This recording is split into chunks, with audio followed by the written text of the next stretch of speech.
Next idiom is, let's put a pin in it and discuss later. It means to temporarily set aside a topic or idea for future discussion. Originating in the 20th century, it stems from literally pinning notes or documents to a board for later review. This phrase offers a polite, practical way to manage agendas and conversations efficiently. Let's see how to use this idiom effectively. Imagine a busy meeting. That's an interesting point, but we're running out of time. Let's put a pin in it and discuss later. This clearly defers a point due to immediate time constraints. Another situation, I need more data to respond to that question effectively. Can we put a pin in it and revisit it next week? This illustrates postponing until more information is readily available. Similar expressions include, let S table it, often implying formal postponement in a meeting, and let S park that for now, a more informal alternative. Let's put a pin in it provides a visually intuitive and versatile way to suggest deferral. It balances professionalism with approachability, fitting diverse settings without strong formal or informal implications. In summary, let's put a pin in it and discuss later means to postpone a topic until a more opportune moment. Its origin relates to physically pinning items for later attention. Use it to keep discussions focused and productive, acknowledging ideas while strategically managing the flow of conversation. It's a highly useful phrase for clear communication. I'll see you next time with another great expression. Next idiom is, the project was put on hold due to budget issues. This phrase means to temporarily stop or delay a process, activity, or project. The core idea behind on hold comes from the general administrative and business context of the 20th century. Think of literally holding something back, preventing it from moving forward. It became widely adopted to describe situations where a task is paused, often until specific conditions are met or issues are resolved, as our idiom perfectly illustrates with budget problems. Let's look at how put on hold works in context. Our first example illustrates this perfectly. The new product launch was put on hold until the market research results were finalized. Here, the product launch is delayed, not canceled, but paused, pending crucial information that will dictate its future. Similarly, in our second example, we see, due to a sudden illness, the actor had to put his upcoming film project on hold. This highlights how various external factors, from business data to personal circumstances, can cause a temporary suspension. In both instances, put on hold clearly communicates that the activity is not forgotten, but rather temporarily inactive, awaiting a suitable time or condition to resume. When you need to express a temporary stop, put on hold is versatile. Other phrases like suspend and postpone are similar, but carry different nuances. Suspend often implies a formal or official halt, perhaps with a review or condition for resumption. Postpone specifically means to reschedule for a definite later date. Put on hold is distinct. It typically signifies an indefinite pause, often due to external circumstances like budget issues, waiting for conditions to change or be resolved before moving forward. Choose put on hold when the resumption time is uncertain. To sum up, the project was put on hold due to budget issues, effectively communicates a temporary suspension of activity. Its origin reflects the practical idea of literally holding something back, delaying its progress. This is a highly useful phrase for describing situations where plans are paused, not canceled, often because of external challenges like budget constraints. Remember, when something is on hold, it's awaiting further action or resolution. Keep this idiom in mind for accurately describing those moments when plans face an unexpected but temporary pause. I'll see you next time with another great expression. Next idiom is, I'll put you in the picture about the new plan. This phrase means to give someone all the necessary information about a situation or plan so they fully understand it, like sketching out the complete scene. Its origin, emerging in the early 20th century, likely comes from visual arts or journalism, where one provides a complete view or mental image, ensuring everyone has the full context. It's an engaging way to offer a comprehensive briefing.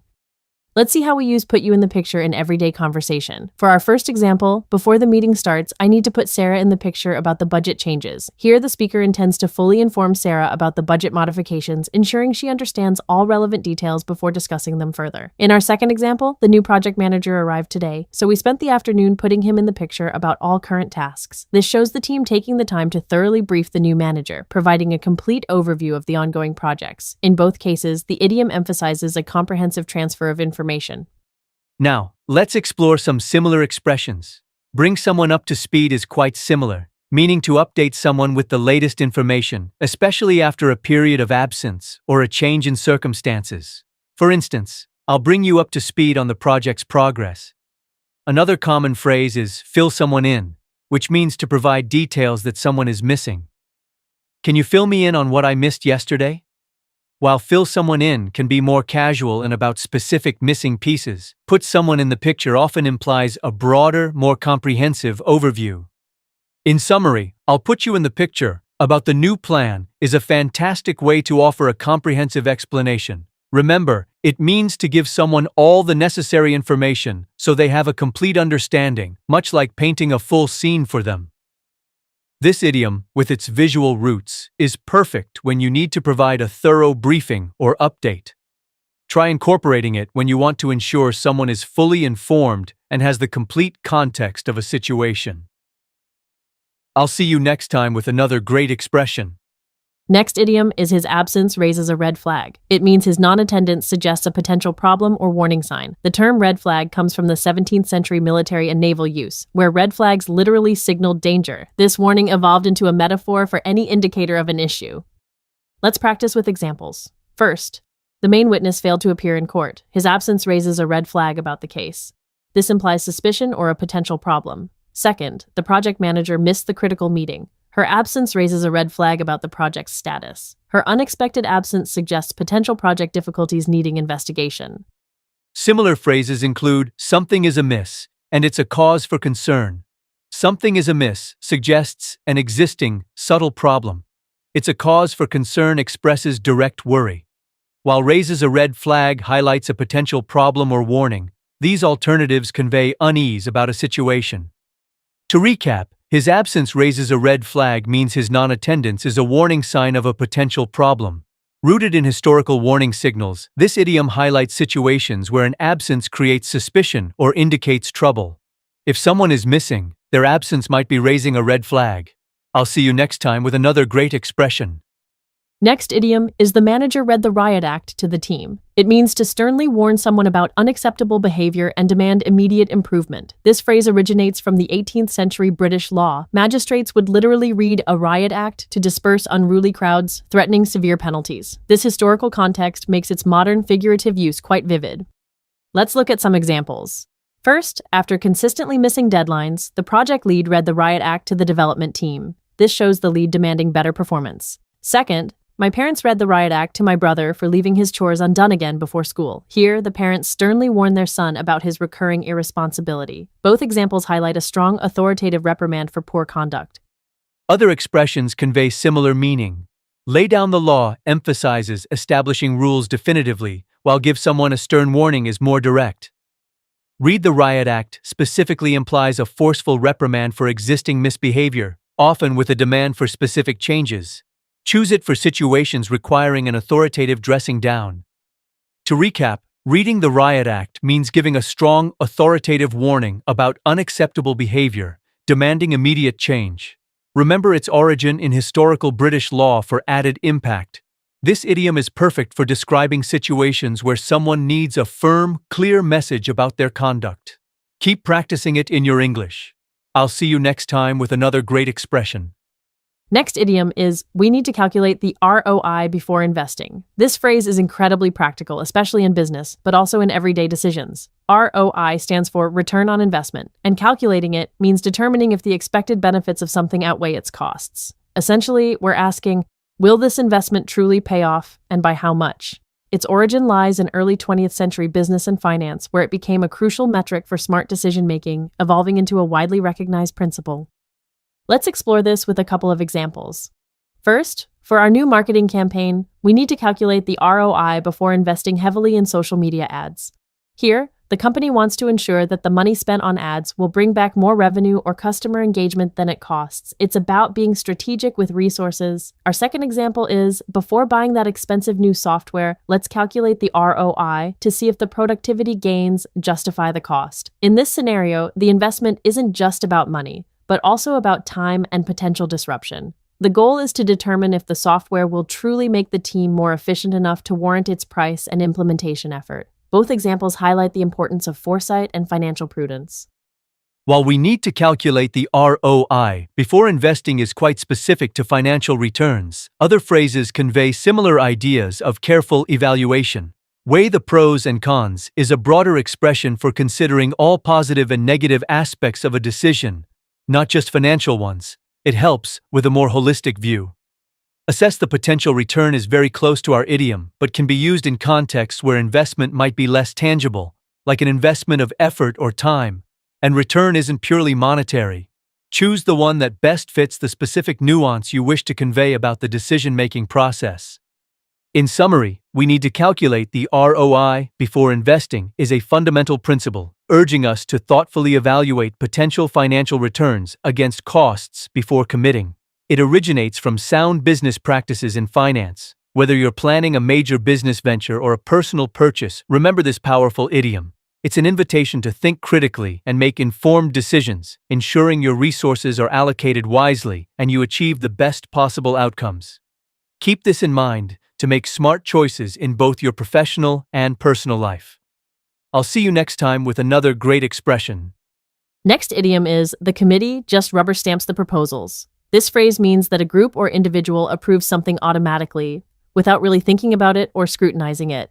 Imagine a rubber stamp used to quickly mark documents as approved. That's exactly the image this idiom evokes, an uncritical, perfunctory endorsement. Its origin comes from the early 20th century, directly from the administrative practice of using a physical rubber stamp for quick, routine authorization, eventually becoming a metaphor for uncritical approval. Let's see how we can use this idiom in different situations. Our first example is, the board usually just rubber stamps the CEO's decisions without any real debate. Here, the board's role is implied to be merely ceremonial. They approve the CEO's plans without exercising their own judgment. Now, consider this second example. It feels like my manager just rubber stamps all my requests, never really looking into them. In this personal context, the speaker feels their manager isn't giving their requests proper attention, simply okaying them out of habit or lack of engagement. Both examples clearly show the core meaning of automatic, uncritical approval. While rubber stamp strongly implies uncritical automatic approval, similar expressions exist. To give a blanket approval means to approve something broadly without specific conditions, but it doesn't always have the negative connotation of unthinking acceptance. It can just be a general go-ahead. To nod something through suggests a more informal, passive approval, often in a group with minimal discussion. Rubber stamp, however, specifically emphasizes a formal yet uncritical acceptance by a body that should be exercising judgment, highlighting a lack of scrutiny or influence. In summary, to rubber stamp means to approve something automatically and without proper consideration, much like quickly applying a physical stamp. This idiom, originating from administrative practices, powerfully conveys a lack of genuine scrutiny or influence. Remember, it often carries a negative implication, suggesting that due diligence isn't being performed. Listen for this phrase in news reports or discussions about organizational decision-making. It perfectly captures situations where approval is merely a formality rather than a thoughtful process. Try using it when you encounter uncritical acceptance. I'll see you next time with another great expression. Next idiom is, she runs a tight ship in her department. This means she manages things very efficiently and with strict discipline. Its nautical origin comes from the essential need for well-maintained vessels and disciplined crews for safe, effective sea travel. This idiom conveys strong, organized leadership. Let's see how this idiom works. Our new CEO runs a tight ship and productivity improved significantly. This shows strict, efficient management leading to better results. Also, Sarah runs a tight ship, so deadlines are always met. Here, Sarah's disciplined approach ensures her team's organization. Both highlight controlled leadership's positive outcomes. Other expressions include to keep a close watch and to have a firm hand. While these convey control, running a tight ship uniquely emphasizes comprehensive efficiency and order throughout a system. It signifies overall organizational discipline more than individual oversight. To recap, she runs a tight ship in her department, means she manages it very efficiently and with strict discipline, ensuring organization and productivity. Originating from nautical practices, it signifies excellent management for smooth operation. Remember, tight ship implies firm control, leading to positive, well-organized outcomes. I'll see you next time with another great expression. Next idiom is, there has been a sea change in company policy. This phrase describes a complete and fundamental transformation, or a dramatic, significant shift, much like the ocean's ability to utterly transform what lies within it. Its origin traces back to literary roots, specifically William Shakespeare's play The Tempest in the early 17th century. In the play, the term refers to a magical, transformative change brought about by the sea, turning something ordinary into something rich and strange. It beautifully captures the essence of a profound and irreversible alteration. Let's explore how to use this powerful idiom with some examples. First, after the new CEO took over, there was a sea change in how the company approached customer service. Here, sea change highlights a dramatic, comprehensive shift in the entire philosophy and execution of customer service, not just a minor adjustment. It implies a fundamental rethinking of their approach. For our second example, public opinion polls show a sea change in attitudes towards environmental protection over the last decade. This sentence illustrates a widespread and profound shift in collective beliefs or perspectives. In both cases, the idiom emphasizes a significant, deep-seated transformation, rather than a superficial or temporary modification, making it clear that things are now fundamentally different. When looking for similar expressions, a radical shift is a good option. It also conveys a significant and fundamental change, often implying a break from previous norms. However, sea change often carries a connotation of a more organic, sometimes almost natural evolution, even if profound, whereas radical shift can imply a more deliberate, even abrupt, reorientation. Another useful phrase is a complete overhaul, which suggests a thorough and extensive renovation or reconstruction, often applied to systems or organizations. While similar, sea change evokes a sense of deep, sometimes inevitable, transformation, while overhaul suggests an intentional, comprehensive repair. In summary, a sea change describes a profound and extensive transformation, a truly fundamental shift in policies, opinions, or circumstances. Remember its origin from Shakespeare, where the sea's power to transform was a magical force.